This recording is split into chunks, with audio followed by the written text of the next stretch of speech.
আনা যায় না। ন মর্ত বুদ্ধিয়া শ্বেত সর্বদেবময় গুরু। তাকে মনুষ্য বুদ্ধি করা যায় না। এই যে কীর্তন আমরা আস্বাদন করছি, অদ্ভুত যা কথা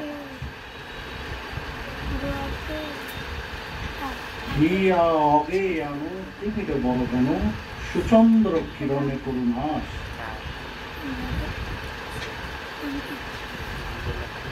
এখানে অদ্ভুত প্রকাশ বললেন কেন? কিসের অদ্ভুত? তাকে দেখতে অদ্ভুত। অদ্ভুত বলতে আমরা বুঝি হাস্যকর। তাহলে গুরুদেবের স্বরূপটাকে হাস্যকর? তাহলে অদ্ভুত বিষয়টা কি? বললেন যে ওই তত্ত্বে গিয়ে আধার একটা, সেই একই আধারের মধ্যে ভক্ত এবং ভগবান অবস্থান করছে। একই তত্ত্বকে আশ্রয় করে একই আধারের মধ্যে ভক্ত এবং ভগবান দুজনই রয়েছে। স্বয়ং ভগবান শ্রী গুরুতত্ত্বকে, গুরুদেবকে নিজের সঙ্গে তুলনা করলেন। শুধু নিজের সঙ্গে তুলনা করলেন না, বলে যে আমি মনে করি আচার্য মাং জানি।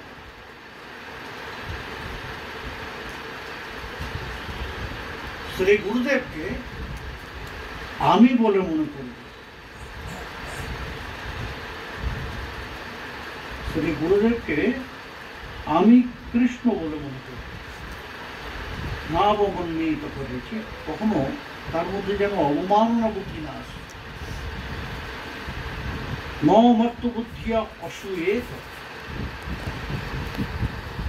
প্রাকৃতিক দৃষ্টিভঙ্গিতে তাকে আনা যায় না। কেন আনা যায় না? বলে যে ওই অদ্ভুত জিনিস, তত্ত্ব এক, আধার এক, কিন্তু বিষয় আছে দুটো, ভক্ত এবং ভগবান এক আধার। শ্রী গুরুদেবের প্রণাম মন্ত্র যে বলি, গুরু ব্রহ্মা গুরু বিষ্ণু গুরুদেব মহেশ্বর গুরু সাক্ষাৎ পরব্রহ্ম তস্मै শ্রী গুরবে নমঃ।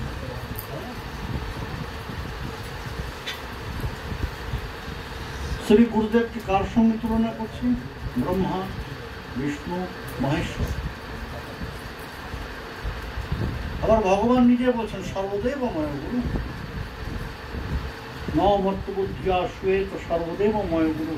তার শুধু ব্রহ্মা বিষ্ণু মহেশ্বরী আছেন তা নয়, যত যত দেব দেবী আছেন সকলে শ্রী গুরুদেবের মধ্যে অবস্থান করছে। বলে যে এটা একটা দিক। আরেকটা দিক কি বলেন? তিনি হচ্ছেন শ্রীকৃষ্ণের, স্বয়ং ভগবানের সর্বাপেক্ষা অন্তরঙ্গ সাধক। এই গতদিনই কে বলবো, গোপীনাথ যে আমি ঘরে অন্নভোগ রন্ধন করে আমি আমার শ্রীমন্দিরে গুরুদেবকে নিবেদন করি। তাহলে গুরুদেব যখন প্রত্যক্ষ আসছেন, তাকে রন্ধন করে আমি কেন গ্রহণ করতে পারছি? এর কারণ হচ্ছে সেই অদ্ভুত প্রকাশ। প্রত্যক্ষ যখন তিনি আসছেন, তখন তার সাধক স্বরূপ তার মধ্যে বর্তমান। আমি তার ভজনা করছি, তার তত্ত্বকে, গুরু তত্ত্বকে। আমার মন্দিরে যখন শ্রী গুরুদেবের চিত্রপটে আমি ভোগ নিবেদন করছি, সেটা হচ্ছে গুরু তত্ত্বে, যার স্বরূপটি অমন, যেটা চিত্রপটে আছে, যাকে আমি সামনে দর্শন করছি। কিন্তু তিনি বিষয়টা কি না, গুরু তত্ত্ব, কিন্তু একই সাথে তিনি আবার সাধক। তা সাধকের কর্তব্য কি? তার ভজনকে সঠিকভাবে সঠিক পথে এগিয়ে নিয়ে যাওয়ার জন্য যা যা করা কর্তব্য তার প্রতিপালন, তাই না? তার প্রতিপালন করা। আর কি? তারা যার অনুসারী হয়েছেন, ওই যারা তার অনুসারী হয়েছেন শ্রী গুরুদেবের, সেই শ্রী গুরুচরণের যারা অনুসারী হয়েছেন, আশ্রয় করেছেন, তাদের সদা মঙ্গল বিধান করা। আমাদের সব থেকে বড় স্পর্শ দোষ এবং অন্যান্য দোষ লাগে হচ্ছে এই অন্যকে আশ্রয় করতে। অন্যের মধ্যে অনেকগুলো শস্য আছে, কিন্তু তার মধ্যে সর্বাপেক্ষা গুরুত্বপূর্ণ ধরা হয়েছে কাকে? না, চাউলকে, তন্দুরকে।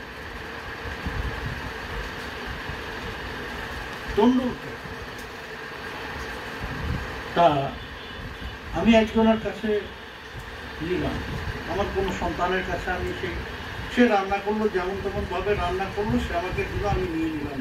তার মধ্যে যদি দোষ থেকে যায়, তার মধ্যে যদি স্পর্শ দোষ লাগে, তখন আমি তো নিলাম, সে আনন্দ পেল, কিন্তু তার অমঙ্গল, তার ক্ষতি হয়, ভালোর থেকে ক্ষতিটা বেশি হয়।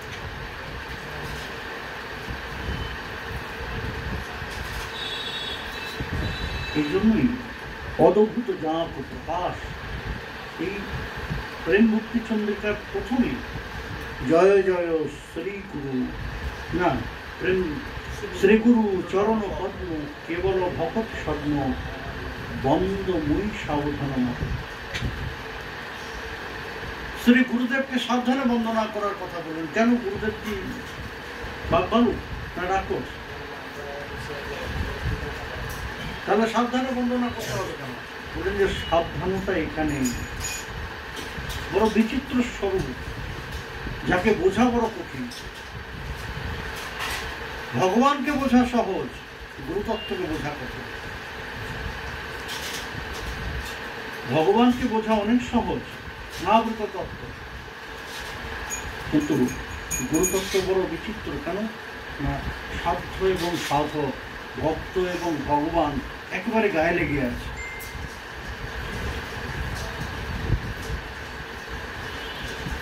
ভক্ত স্বরূপে তার সঙ্গে আচরণ করব, ভগবৎ স্বরূপ দুষ্ট হয়ে যেতে পারে।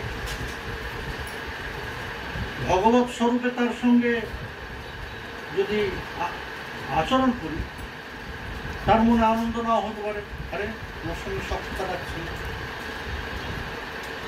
বড় বিচিত্র।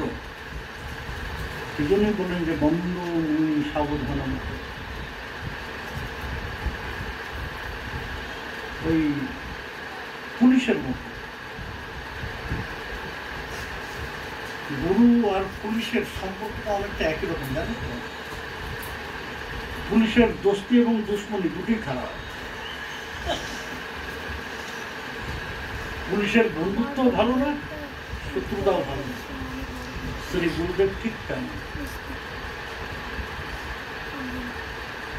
শ্রী গুরুদেব ঠিক তেমন।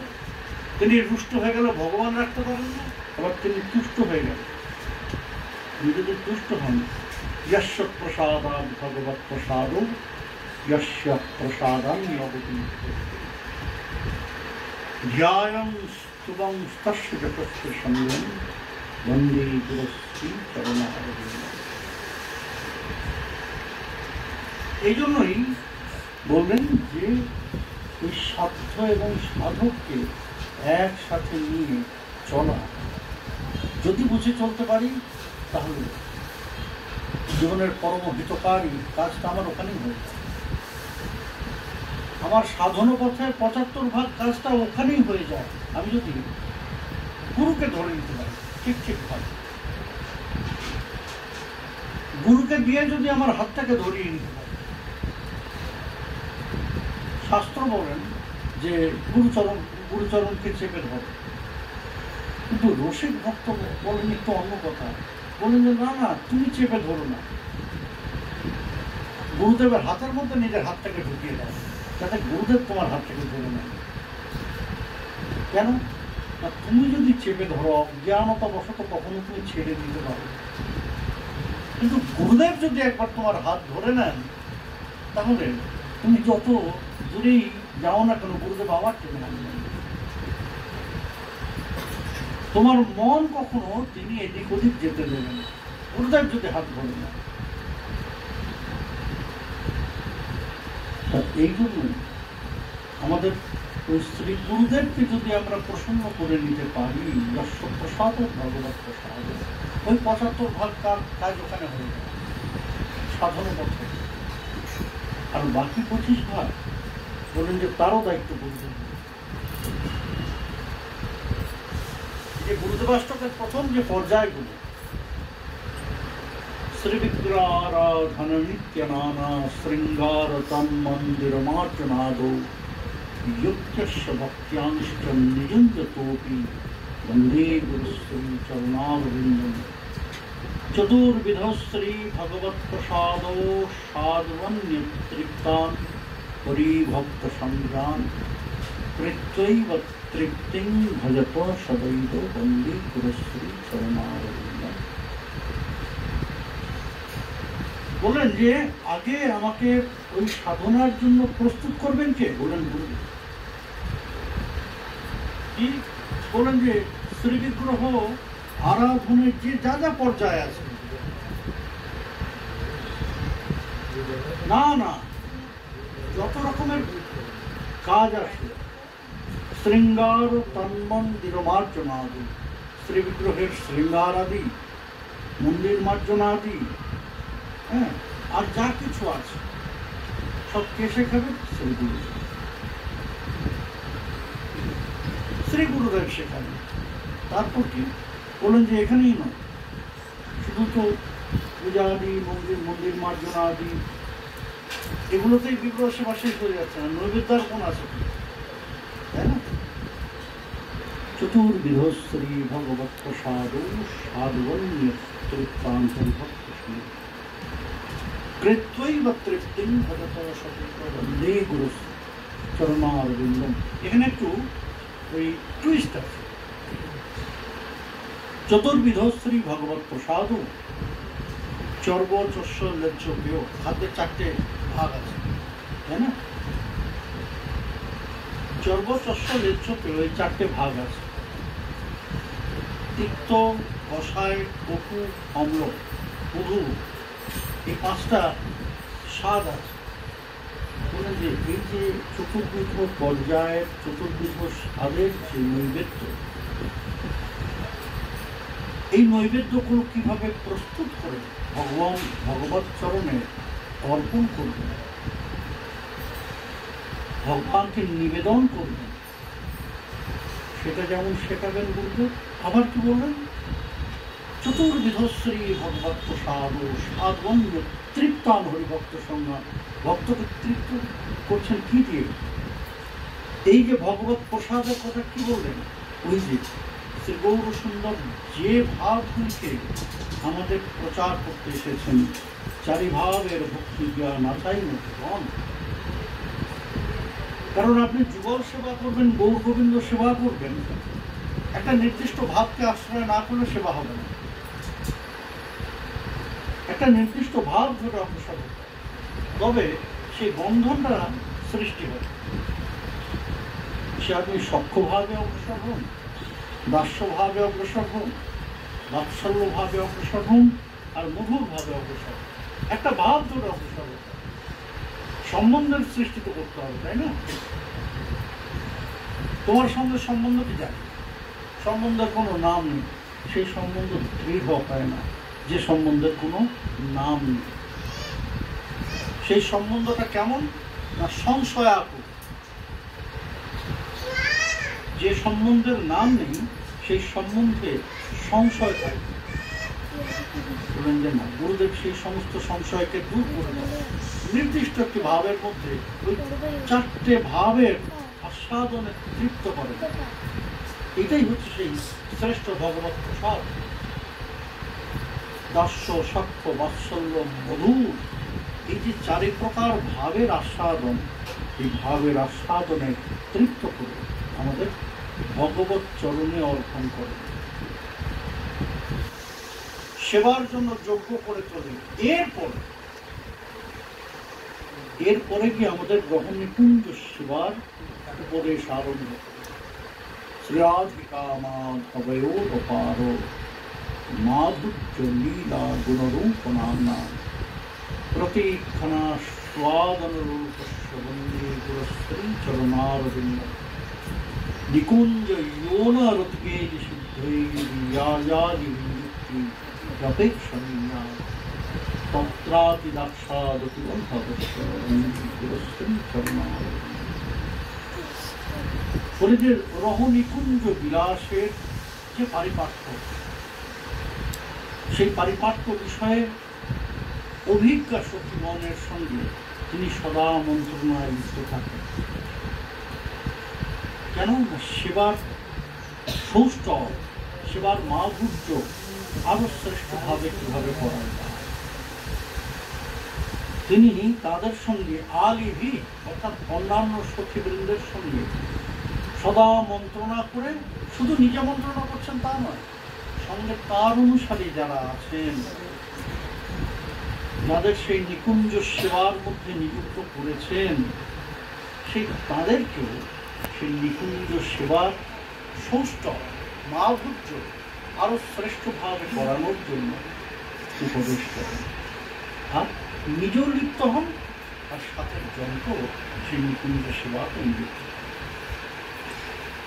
সেই স্ত্রী গুরুদেব যিনি আমাদের সমস্ত দায়িত্ব নিয়ে ইহকাল এবং পরকাল, শুধু যে আমাদের সাধন ভজনের দায়িত্ব নিচ্ছেন তা নয়, ইহকাল এবং পরকাল আমার সমস্ত অমঙ্গলকে হরণ করে নিয়ে আমাকে কৃষ্ণ প্রেম মাধুর্য আস্বাদনে বিভোর করছেন কে? শ্রী গুরুদেব। আমার জীবনের যত অমঙ্গল বিঘ্ন এই সমস্তকে ওই হরণ করে আমার মধ্যে চেতনার আলো, জ্ঞানের আলো প্রকাশ করছেন কে? শ্রী গুরুদেব। আর তারপর আমার মানব জননকে সফল করার জন্য তিনি যুগল সেবাকে নিযুক্ত করে সেই প্রেম আস্বাদনে বিভোর করছেন কে? এই জন্য যে জন আমাদের জীবনের সব থেকে গুরুত্বপূর্ণ, তিনি হচ্ছেন শ্রী গুরুদেব, যাকে ছাড়া আমাদের চলবে না, আর সকলকে ছাড়া চলবে। গুরুতত্ত্বের মহিমার কথা বলতে গিয়ে এমনও বলেছেন যে আমার ভগবানের প্রয়োজন নেই, আমার যদি গুরু থাকে সঙ্গে তাহলে আমার ভগবান আপনা আপনি আসবে। ভগবান নিজে আসবেন যদি আমার গুরু সহায় হন, যদি আমার গুরু সাথে। এই হচ্ছে সেই গুরুতত্ত্ব, যাকে আমরা বুঝি আবার বুঝি না, যাকে আমরা পাই কিন্তু সম্পূর্ণভাবে আত্মসাৎ করতে পারি, যাকে দিয়ে আমার সব কিছু হয়ে যেতে পারে, তাকে পেয়েও আমরা সব কিছু করিয়ে নিতে পারি। সে কারণে আমাদের একদম শেষে শ্রীমদ গুরুর অষ্টকমিত দৃশ্যে গ্রামে মুহূর্তে পথতি প্রযত্ন यस्तेन বৃন্দাবননাথ সাক্ষাৎ সেবাই বলভ্যাজন শঙ্করে। এই অনুভবটা, এই অনুভূতিটা হৃদয়ের মধ্যে জাগানোর জন্য কি প্রয়োজন? বলেন যে এই গুরুদেবাষ্টক গ্রামে মুহূর্তে, যখন আমার চিত্ত সব থেকে নরম, যখন আমার মন শান্ত, দীর্ঘ রাত্রিতে মন চঞ্চল, মন শান্ত হয়ে আছে, সেই ব্রাহ্ম মুহূর্তে যখন আমি উঠলাম, তখন আমার মনে কোনো চাঞ্চল্য নেই, স্থির। সেই জীবনে যে বিষয়টা প্রথম আমাদের স্মরণ করতে হয় সেটা হচ্ছে গুরুদেব।